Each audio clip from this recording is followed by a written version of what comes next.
Hello दोस्तों, आज हम बीएड का 4th B paper understanding discipline and subjects, इसमें सब्जेक्ट अर्थात विषय की बात करेंगे। विषय विषय कहा किसे जाता है? वह जिस पर कुछ भी सोचा या जिस पर कुछ भी चर्चा की जाए। अब वह यानी वह कोई व्यक्ति हो सकते हैं,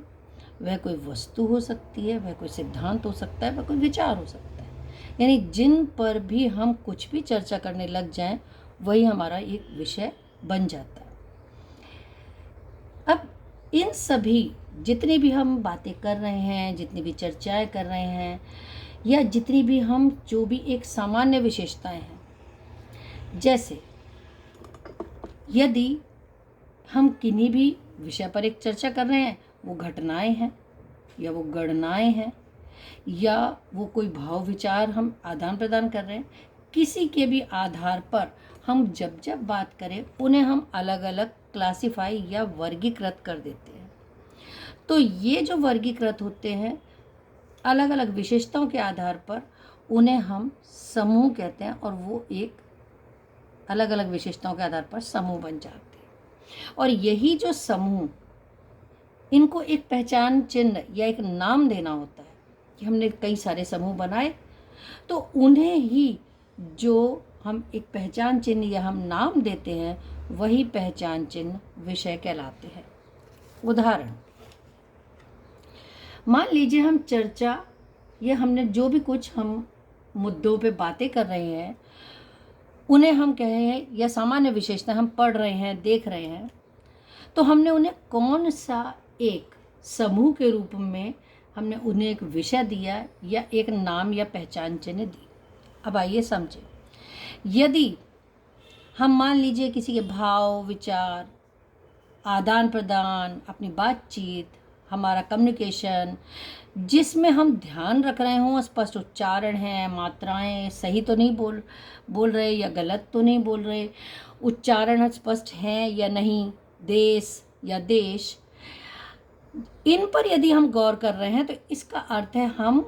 उस समय भाषाओं की बात कर रहे हैं। अब वो भाषाएं एक विषय बन गई, चाहे अब हिंदी विषय हो, हिंदी में बात करेंगे हिंदी विषय, इंग्लिश में है अंग्रेजी विषय, संस्कृत में है हमारी प्रादेशिक भाषा हो सकती है, मातृभाषा या विदेशी भाषा।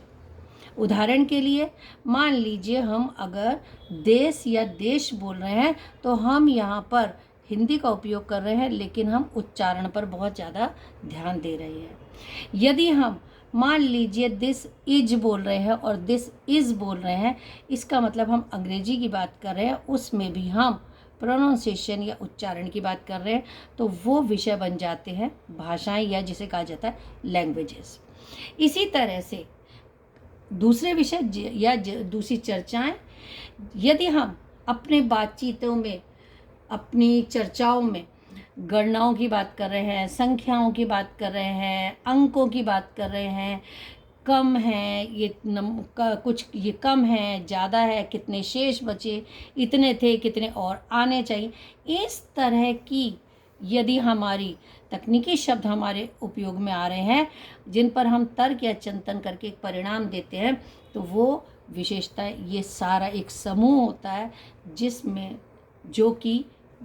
हमें गणित विषय कहलाता है, या इसको हम गणित कहते हैं। अब विज्ञान, थोड़ा उल्टी दिशा से देखिए, विज्ञान भी एक विषय है, उसकी अब विशेषताएं देख लीजिए। विज्ञान की विशेषताएं हैं जिसमें हम तर्क करते हैं, जिसमें हम चिंतन करते हैं, अपोजिट पोल्स हैं नॉर्थ साउथ के, तो वो अट्रैक्ट क्यों हो रहे हैं, सेम पोल्स हैं वो दूर क्यों जा रहे हैं, या हम जो अनुभव कर रहे हैं, प्रयोग कर रहे हैं, किसी जैसे आप लोग फोटोसिंथेसिस में देखते हैं या सूर्य का प्रकाश देखते हैं, पौधे को कमरे के अंदर रख लिया, पौधे को कमरे से बाहर रखा, तो पत्तों का हरा होना। यानी जब हम तर्कों के साथ प्रयोग भी कर रहे हैं, जिसमें हम कार्य करते समय किस उसका कारण और उसके प्रभाव क्या हुए, इनके ऊपर यदि चर्चाएं कर रहे हैं, तो वह विषय बन जाता है विज्ञान विषय। अगर हम चारों मंडलों यानी जल मंडल, थल मंडल, वायुमंडल, जैव मंडल, आज गर्मी है, इसका मतलब हम इस तापमान के अंदर की बात कर रहे हैं। यदि यहाँ पर बहुत ऊंचे पहाड़ हैं, यहाँ नदियाँ हैं, यहाँ पर घाटियाँ हैं, तो हम थल की बात कर रहे हैं। यदि हम नमक में लवणता की बात कर रहे हैं या धाराओं की बात कर रहे हैं, तो वो जल है। इसका मतलब जब हम इन चारों में से किसी भी की विशेषताएं या आपस में एक कैसे संतुलन बना रहना चाहिए सबका, यदि हम उनकी बात कर रहे हैं, तो इसका मतलब है हम पर्यावरण अध्ययन हमारा विषय या पहचाने चिन्ह बन जाता है। इसी तरह से घटनाएं, किस्से, कहानियाँ, जीवनी, रचनाएं, कविताएं आदि, हम कुछ भी यदि इनकी चर्चाएं कर रहे हैं तो वह साहित्य के अंतर्गत विषय आ जाता है। अब फिर से हम इधर आते हैं, यदि नागरिक शास्त्र या राजनीति शास्त्र की बात करें तो अब इन समूह की पहचान में जो मुख्य विशेषताएं हैं वो हैं शासन व्यवस्था की बात करते हैं, जिसमें हो सकता है एक तंत्र हो, लोकतंत्र है, राजतंत्र है, कैसे अधिकार दिए गए हैं, क्या कर्तव्य, तो ये एक पूरा एक तरह की विशेषताएं बन जाती हैं और ये इसके अंतर्गत विशेषताएं आती हैं। इसी तरह जब हम नैतिक मूल्यों की बातें करते हैं, इसका मतलब है हम वो उस समय कक्षा में विषय हमारा मूल्य शिक्षा या मॉरल एजुकेशन का चल रहा है। ठीक इसी तरह से यदि हम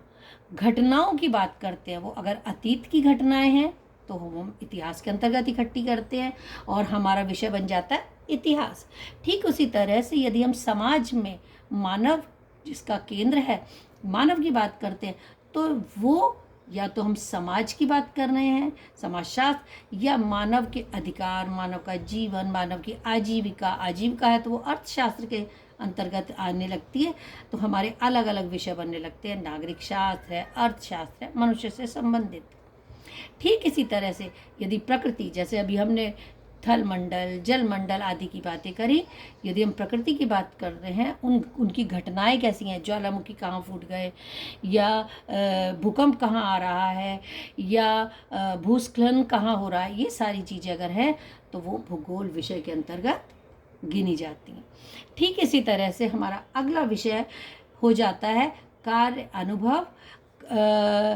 या कार्य अनुभव एक्सपीरियंस, यानी वर्क एक्सपीरियंस जिसे हम कहा जाता है, जिसमें श्रम का महत्व हम सिखाते हैं और वो अनुभव विधि से। अनुभव विधि यानी कार्य अनुभव, यानी मान लीजिए कि हम लकड़ी का ही एक लकड़ी कैसे काटी जाती है, कैसे प्लेन की जाती है, कैसे उसका छोटे बच्चे हैं तो उसका कैसे डस्टर बना सकते हैं, कैसे झूले बना सकते हैं छोटे छोटे, जैसे जन्माष्टमी पे आपके देखते हैं। तो इसका मतलब हुआ कि उसमें थोड़ा थोड़ा हुनर का सिखाना। तो बच्चों में जब हम हुनर की या हम जिसे कहें क्रियात्मक यदि हम बना रहे हैं बच्चे को और श्रम के प्रति सम्मान यदि हम सिखा रहे हैं, इसका मतलब है हम वर्क एक्सपीरियंस की बात कर रहे हैं, जिसे सोशल यूजफुल प्रोडक्टिव वर्क में भी रखा गया था, यानी ऐसे कार्य भी सिखाना, विषय बनाना जिससे बच्चा जो है वो बाद में जाकर रोजगार भी अपने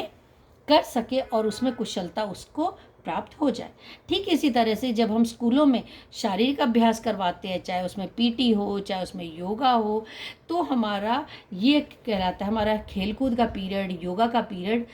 जो है, या जिसे पीटी का पीरियड कहा जाता है बच्चों के। इसी तरह से यदि हम किन्हीं सौंदर्य संबंधी पेंटिंग्स बनवा रहे हैं, देखो वो दृश्य कितना सुंदर लग रहा है, उसमें रंग कितने सुंदर हैं, कविता है उनमें कितने भाव कितने सुंदर आ रहे हैं, किस लय आरोह अवरोह से गाई जा रही हैं, या संगीत कोई चाहे वो नृत्य कला हो, चाहे वो संगीत हो, शास्त्र या इंस्ट्रूमेंटल हो, ये चीज़ें जब सिखाई जाती हैं तो स्कूलों में वो विषय बन जाता है कला या आर्ट विषय। अब यही सभी बच्चों को यदि इन सभी विशेषताओं यानी इन के आधार पर जब जानकारी हम विद्यालय स्तर पर देते हैं, तो इसीलिए ये सभी समूह विद्यालय स्तर के समूह कहलाते हैं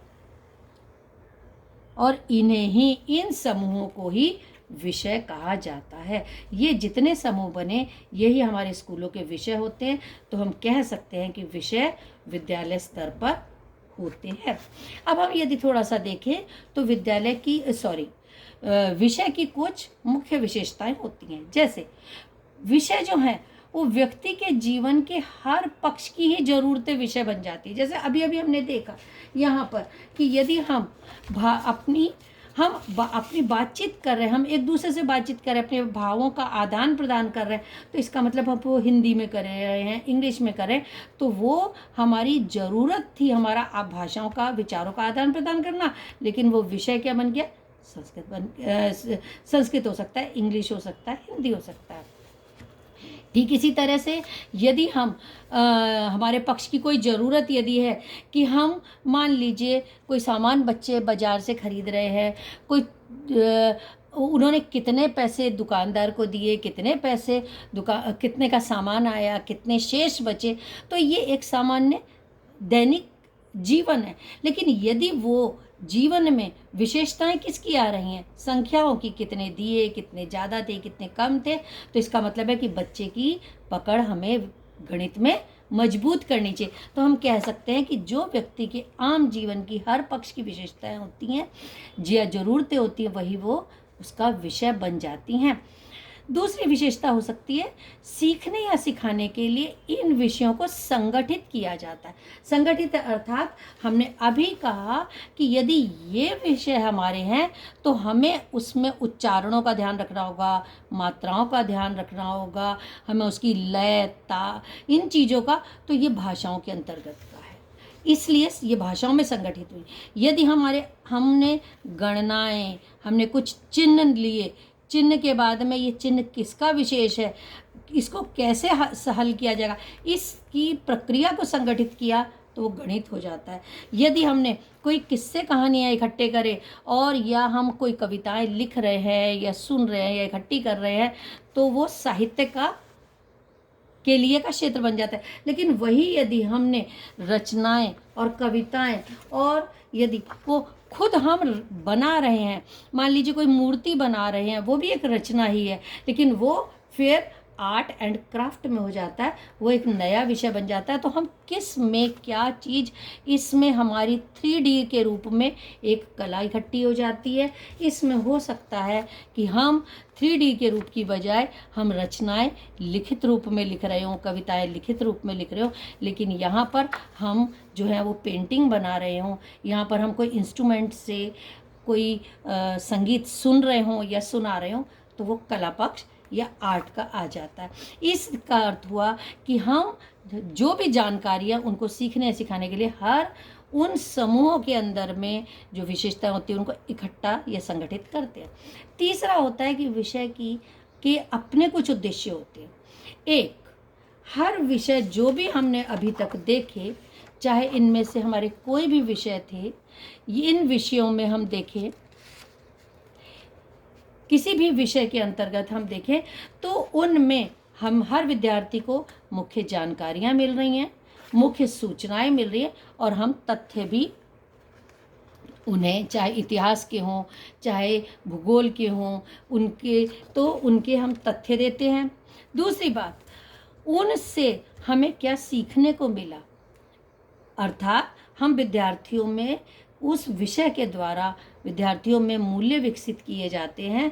वो मूल्य सकारात्मक भी हो सकते हैं और नकारात्मक भी। सकारात्मक को एक शिक्षक का यह कर्तव्य बन जाता है कि सकारात्मक को वो बढ़ावा दे, और जो नकारात्मक है उनमें बच्चों को ये सोचने के लिए, चिंतन करने के लिए का मौका दे कि वो किन किन चीज़ों को नकारात्मक रूप में पहचाने और फिर उन्हें हटाकर या उनसे कुछ सकारात्मक की ओर की सीख ले। तीसरा है कि इन विषयों का उद्देश्य होता है कि मुख्य प्रयोग कर सकें या क्रियाएं हमें करवानी चाहिए और उनके द्वारा उनसे समझाएं। यहाँ हम केवल तथ्य सूचनाएं दे रहे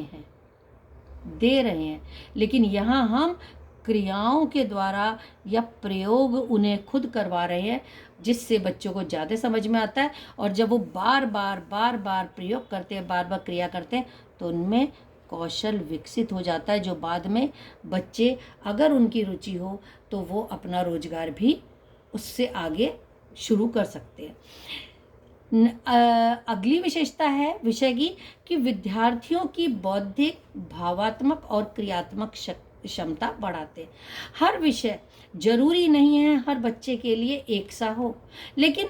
जिस भी बच्चे में जो रुचि वो लेने लगे, उससे उसको जितना समझ में आता है उससे उस बच्चे की बौद्धिक क्षमता बढ़ती है। जिस भाव में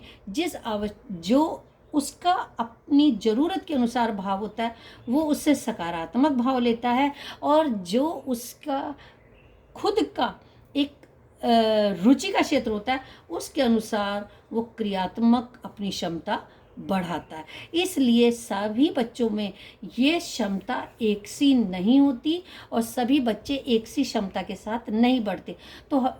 विषय जो है वो हर बच्चे की अलग अलग स्तर पर बौद्धिक, भावात्मक या क्रियात्मक क्षमताओं को बढ़ाता है। विषय जो हैं, जितने भी हम विषय देख रहे थे, वे सभी हर अलग अलग स्तर पर अलग अलग बच्चों में जागरूकता, उनकी जिज्ञासा बढ़ाते या शांत करते हैं। उनमें सकारात्मक मूल्यों की पहचान करवाते हैं, उनकी सकारात्मक मूल्यों को बढ़ने के लिए उन प्रेरित करते हैं। वे